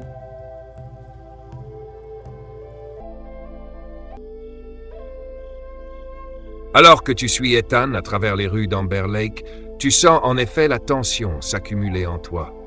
Il y a quelque chose d'étrange et d'intense dans ce secret qu'il s'apprête à te révéler. Une vérité que tu presses être plus profonde qu'un simple mystère familial. Ethan te guide jusqu'à la fourrière animale d'Amber Lake et tu ne peux t'empêcher de lever un sourcil. « C'est ici » murmures-tu, mais il reste silencieux, te faisant simplement un signe de tête. Il sort une petite clé, l'air grave, puis déverrouille la porte en jetant un regard autour de lui pour s'assurer qu'ils sont seuls. La porte de la fourrière grince doucement et une cacophonie de jappements et de gémissements s'élève, tandis que vous vous enfoncez dans les couloirs sombres. La lumière blafarde des néons éclaire des rangées de box où de nombreux chiens, certains nerveux, d'autres abattus, attendent derrière les barreaux. Ils te fixent en silence ou laissent échapper des aboiements nerveux lorsque tu passes près d'eux. Le pas d'Ethan est lourd, ses yeux fixés droit devant lui, et il te mène vers le fond de la fourrière, là où un box semble isolé, à l'écart des autres. Tu regardes autour de toi, remarquant l'isolement de cet endroit particulier. Là, dans l'ombre du box, une silhouette se tient immobile. Un malinois au pelage brun-roux t'observe en silence, ses yeux sombres et perçants te scrutant d'un regard qui te paraît étrangement humain. Il y a quelque chose de familier et de profondément triste dans ce regard. Ethan s'arrête devant la grille et d'une voix tremblante, il murmure, presque pour lui-même, « Voici, ma mère, Naomi Walker. » Waouh! La révélation te frappe de plein fouet, Tu m'étonnes. un mélange de choc, de confusion et de tristesse s'emparant de toi. Tu dévisages le malinois qui semble fixer Ethan avec une intensité quasi surnaturelle. Le silence devient oppressant, l'air chargé d'une lourdeur presque sacrée. Ethan lève la main pour poser doucement ses doigts contre la grille. Elle n'a pas disparu. Enfin, elle l'a fait aux yeux de tous, mais voilà ce qu'elle est devenue. Skinwalker, oui. Et un jour, elle n'a pas réussi à reprendre forme humaine. Oh, Ça fait putain. presque 2 ans maintenant. Il retient un sanglot, les yeux brillants de larmes qu'il refuse de laisser couler. Et mon père? Il s'assure qu'elle reste ici en sécurité. Enfin, aussi en sécurité qu'elle peut l'être. Mais il veut qu'elle reste hors de vue, qu'elle ne revienne jamais à Blackwater. Il a peur pour sa réputation. Les mots restent suspendus dans l'air et tu vois le Malinois s'approcher, l'air triste, ses yeux t'adressant une demande silencieuse. Elle s'assied, immobile, observant, tandis qu'Ethan caresse doucement les barreaux, le regard perdu, comme s'il espérait un jour pouvoir retrouver celle qui fut sa Pauvre mère. cousin. Mais c'est horrible sa vie. Je reste sans voix face à cette révélation. Je pensais avoir une vie un peu pourrie, mais là, celle de mon cousin, mais c'est affreux ce qu'il vit, le pauvre. Voir sa mère piégée dans ce corps de chien. Du coup, j'ai un peu le réflexe de mettre ma main contre les barreaux pour voir si elle vient me renifler la main, si elle reconnaît peut-être mon odeur, je sais pas.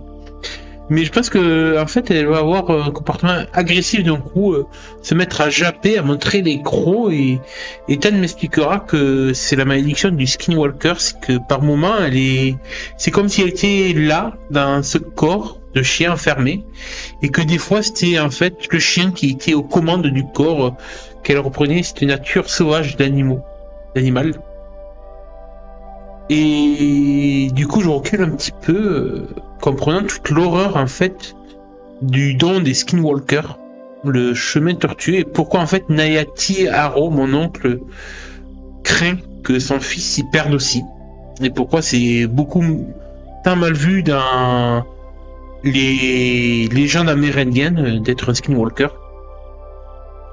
Et du coup, je me tourne vers mon cousin quand même, sondant son esprit de mes yeux et de mon regard, et me faisant aussi du coup du souci pour lui, car il a commencé à emprunter lui aussi cette voie, et j'ai peur en fait qu'il finisse un jour lui aussi comme ça, enfermé dans un corps d'un animal à vie, d'un corbeau ou d'un renard, je sais pas quoi, mais je vois, mais putain, désolé, mais t'imagines si ça t'arrivait aussi à toi?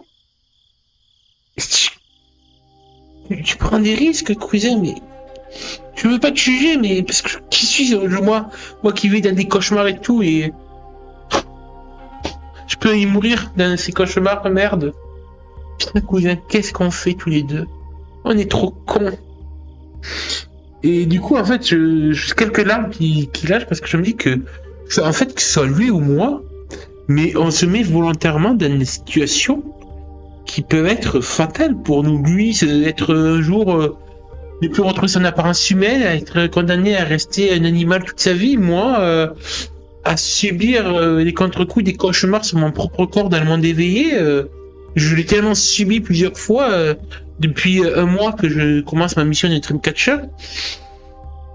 Et je me dis, s'il n'y a pas un truc qui tourne pas rond chez nous, et du coup, ouais, je reste là en silence, et je pense que je prendrai par réflexe la main de mon cousin dans la mienne pour chercher du réconfort.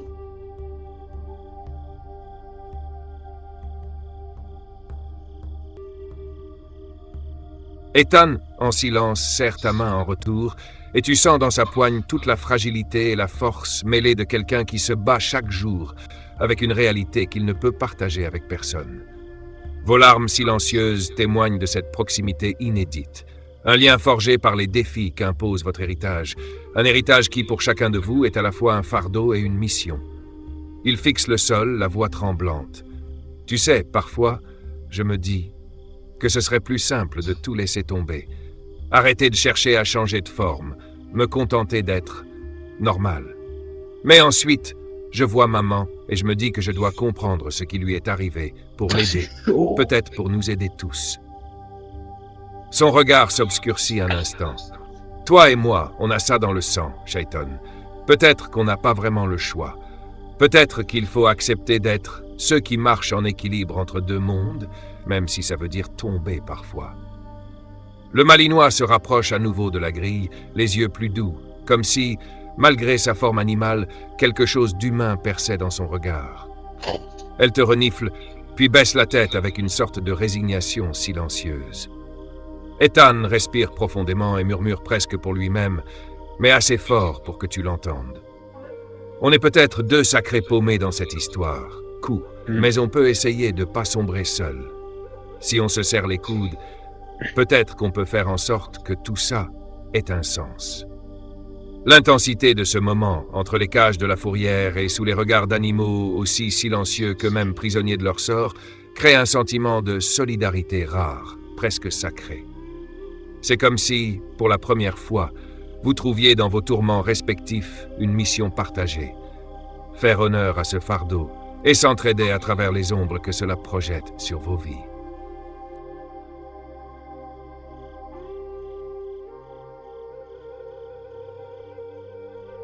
Je serre mon cousin dans mes bras, mais d'une force incroyable. Pas pour le faire mal, mais juste voilà, j'ai besoin de sa présence contre moi, de me rassurer et de le rassurer lui aussi. Je pense qu'on a tous les deux besoin. C'est dur. Je veux pas craquer en fait pour pas qu'il craque lui aussi et qu'on se retrouve tous les deux comme deux couillons à pleurer au milieu des couloirs de la fourrière. Je jette un dernier regard à sa mère, à ma tante. Et oui, mais c'est ma tante que j'ai devant les yeux. Je le capte que maintenant que oui, Naomi, c'est la mère de Ethan, mais c'est aussi ma tante qui est devant moi, qui est piégée dans ce corps de chien. Wow, je percute que maintenant. Et ouais, ça me fait un choc. Et du coup, je pense que au bout d'un moment, on va la laisser là, malheureusement, derrière ces barreaux. Je comprends un peu la décision de mon oncle Nayati. En fait, je commence à avoir un tout autre regard sur lui, en fait, par rapport à la discussion qu'on a eue avant sur mon propre père, sur notre grand-père, et du coup, maintenant, je comprends ce qu'il endure aussi vis-à-vis de sa femme et de son propre fils, qui sont eux aussi pris dans la voie du skinwalker, et que, ouais, c'est peut-être... ça explique pas tout, du moins ça pardonne pas tout, mais ça peut expliquer pourquoi, oui, Nayati est tombé aussi facilement dans l'alcool. Peut-être que c'est le moyen qu'il a pour lui d'essayer d'évacuer toutes ces histoires.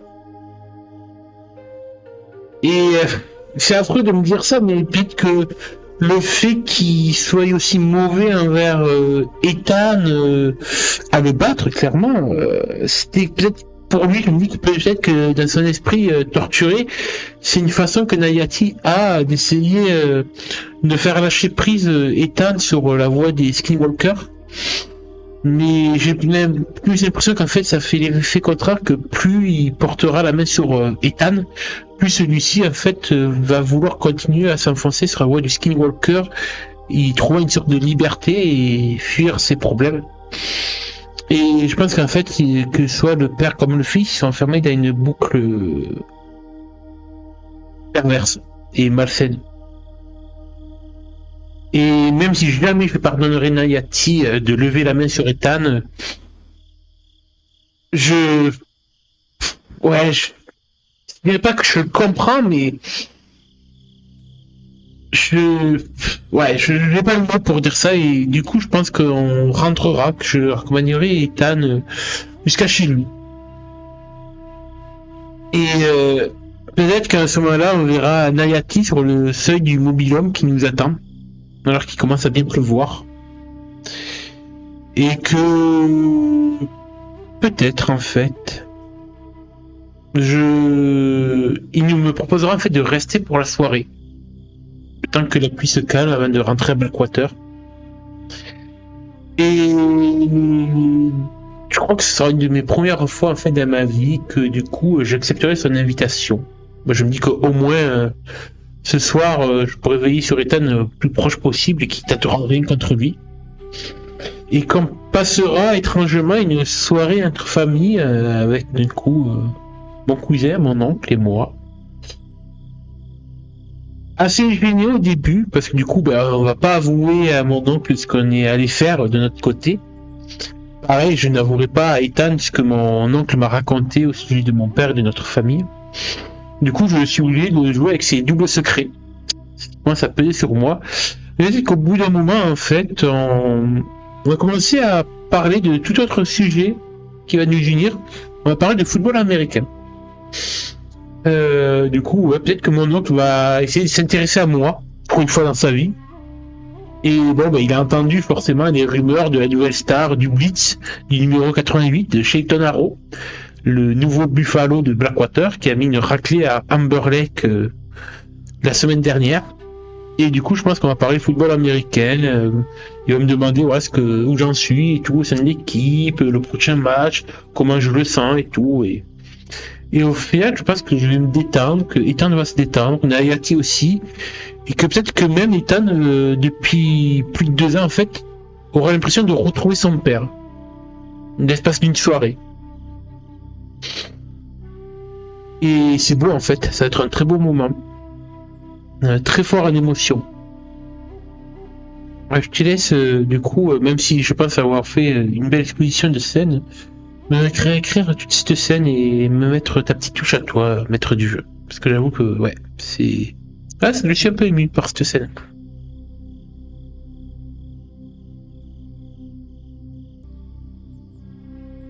Les gouttes de pluie s'écrasent sur la tôle du mobil-home, rythmant un silence apaisé, tandis que vous retrouvez le chemin du terrain.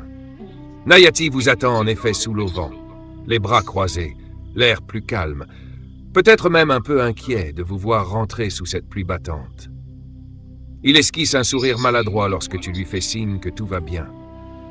« Allez, entrez donc », dit-il, ouvrant la porte pour vous laisser passer. La météo s'annonce pas terrible ce soir, autant que tu restes ici jusqu'à demain, Shayton. À peine à l'intérieur, Ethan file vers une petite armoire, sort quelques serviettes et vous entend une chacun. Nayati allume une lampe et l'espace s'illumine d'une lumière douce qui adoucit l'atmosphère, éclairant les regards épuisés mais sereins de chacun. Après un instant d'hésitation, Nayati brise le silence en jetant un coup d'œil en coin vers toi, amusé. « Alors, la star du Blitz, hein? On en parle de ce match ?» Un sourire en coin étire ses lèvres, plus franc que d'habitude. Ethan, assis en face de toi, commence à rire doucement et tu sens que l'ambiance se détend.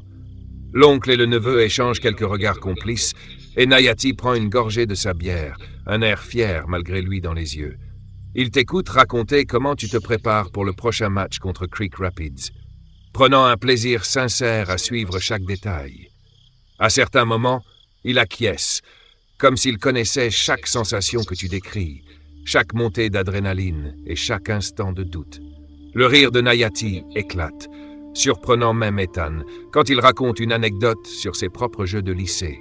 Un souvenir de fou rire au milieu d'un match après une chute ridicule qui finit par faire éclater de rire toute l'équipe. Pour la première fois, la distance entre vous trois semble disparaître et l'espace se remplit d'une chaleur inattendue. Le sujet des matchs fait place à des souvenirs d'enfance. Nayati évoque des histoires de famille, anecdotes qui font sourire Ethan et te rappellent peut-être la part humaine de cet homme que tu avais appris à craindre et à mépriser. Ethan aussi, encouragé par ce moment rare, ose raconter une histoire de ses premiers matchs d'école. Un moment de camaraderie et de fou rire avec ses amis de l'époque. Ces rires, échangés sous l'éclairage tremblotant, ramènent un sentiment de normalité et de complicité, si précieux et si rare, surtout pour Ethan. Le temps semble suspendu. L'espace, simple et encombré, prend des airs de refuge. Nayati, les yeux un peu brillants, te lance un regard que tu n'avais encore jamais vu, un mélange de respect et d'acceptation. Ce soir-là, au cœur de la pluie, le lien familial est restauré, même pour un instant.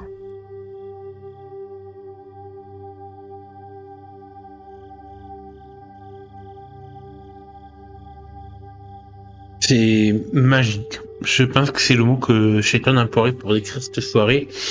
Magique car ils ont pu mettre tous les trois leur vie du quotidien, leur personnalité un peu à l'écart pour se retrouver. Et peut-être que c'est sûrement des rares moments depuis plusieurs années que Nayati ne n'a pas l'alcool mauvais, même s'il a bu quelques bières en compagnie de Shayton tout à l'heure.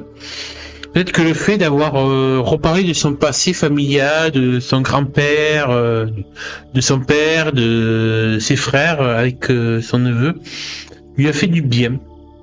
Et il a un peu remis, pas sur le droit chemin, mais voilà, sur au moins l'espace d'une soirée. Et qu'il a pris conscience en fait de ses propres erreurs de parcours concernant son propre fils. Et je pense que en fait, même s'il n'est pas allé à l'hôpital encore pour voir Bigby qui est toujours dans le coma, je pense que le fait aussi d'apprendre que son père est dans le coma, ça a dû le chambouler aussi. Et que peut-être que pour une fois, il s'est dit qu'il allait être un père et un oncle pour Ethan et Shayton. Et je l'en remercie pour cet effort qu'il se donne, même si je ne lui pardonnerai jamais. Et que je sais très bien que peut-être des mauvaises habitudes reviendront sûrement à un moment donné, et que j'espère que Ethan sera assez fort pour fuir ça. Mais pas de la façon dont il est en train de le faire. Je veux pas que mon cousin fuit son père, fuit sa situation familiale en prenant la voie du skinwalker. Je veux pas qu'il finisse comme sa mère, maintenant que je suis au courant de la vérité sur ma tante. Mais du coup, voilà, quand mon oncle me propose de rester la nuit ici pour pas rentrer sous le déluge de l'orage qui s'annonce en motocross jusqu'à Blackwater, je vais accepter. Du coup, alors qu'il est dans sa propre chambre, dans leur petit mobil-home, je pense que du coup, moi, j'irai dormir en fait dans le même lit que mon cousin. Sans aucune gêne, on a déjà sûrement fait ça quand on était petit, donc ça me dérange pas. Et j'aurais quand même, je pense, téléphoné à ma mère pour la prévenir quand même, pour pas qu'elle s'inquiète. Je pense qu'elle aurait été surprise du fait que je lui annonce que je dormais chez Nayati et Ethan. Mais voilà, je l'aurais rassuré que t'inquiète, ça crée rien, maman, je gère. Et elle sait qu'elle peut me faire confiance sur ça. Et je me soucie pas en fait du problème, c'est que demain j'ai cours, c'est lundi, et que du coup je risque d'arriver en retard au cours parce qu'il va falloir que je fasse le chemin à motocross jusqu'au lycée de Amber Lake à Blackwater. Donc il faudra que je me mette peut-être un peu tôt. Mais j'en ai rien à parler en fait d'arriver en retard en cours, ni de pas avoir mes affaires de classe à ce moment-là. C'est le cadet de mes soucis. Là, pour ce soir, en fait, je vais juste m'endormir dos à dos avec mon cousin dans le même lit et sentant sa chaleur contre moi. Et mine de rien, aujourd'hui, j'ai beaucoup appris sur toute ma famille. Sur mon arrière-grand-père, mon grand-père, mon père, mon oncle, mes oncles, mon cousin, ma tante. Ça fait encore beaucoup pour moi à gérer. Je vois que notre famille est tellement prise dans tout l'héritage et le folklore amérindien de notre tribu Iowa que ça en donne le vertige. Mais je vais réussir à trouver le sommeil. Et je me dis que j'aurai encore tout le temps nécessaire pour reprendre toutes les interrogations que j'ai laissées en suspens pour ce soir.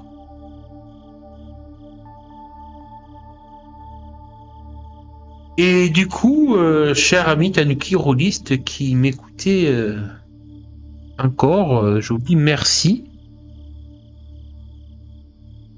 Car au final, il est vrai que là, c'est une des séances de Shayton de la plus longue que j'ai faite. J'en suis à, je crois, 1h40 d'enregistrement pour cette séance, pour ce chapitre. Mais je pense qu'il était important, qu'il était beau aussi, émotionnellement parlant.